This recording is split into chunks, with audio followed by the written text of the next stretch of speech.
Hi there, Simon from Creative State Counselling and Psychotherapy, and we're doing some online counselling today via Zoom. So hopefully your therapist offers that option. I love using Zoom and Teams to work with my clients. I can share my screen, we can work on resources and worksheets and activities together.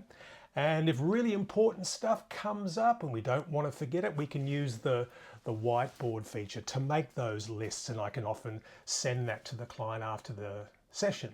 So hopefully your therapist does offer this option for you, and if they do, here are a couple of tips to make the therapy process easier for you and to make sure you're getting the most out of your online experience. The first thing I would say, of course, is confidentiality. So that's making sure that you have those really important conversations with people in your house, that they cannot come into the room while you're having your therapy. Yes, and some people need to be told more than once. When I go away for Christmas and holidays, I'll go to my mum's house and I'll take my laptop and I'll do sessions from there. And I'll have to tell Mum, I'll be in the office for an hour. Can you make sure you don't come in? And she'll say, oh, of course, don't mind me. You don't have to worry about me at all. And sure enough, within 5 minutes of starting the session, in she'll come. Oh, don't mind me. I'll just be a minute. I'm just getting.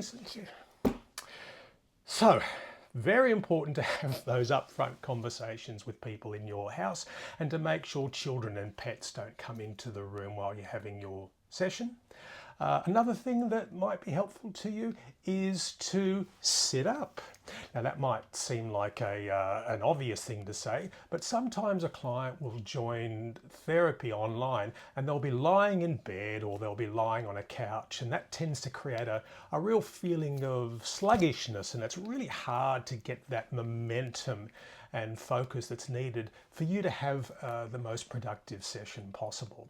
And I would also say that dressing for therapy, that's really important. And if you're attending your online session, you're wearing a bathrobe or you're wearing bedclothes or pajamas, it kind of detracts from the therapy experience. So if both parties treat the therapy session as really meaningful and with a bit of dignity, we're more likely to have a successful outcome.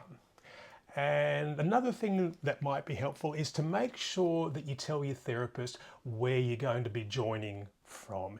Just in case of an emergency, this hardly ever happens, but it is important that your therapist knows that if you do need assistance, who to call and who to contact.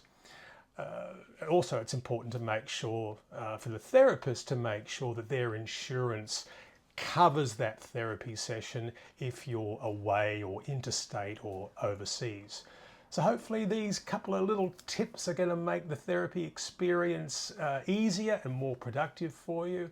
And just remember that help is out there. All you have to do is ask. Take care.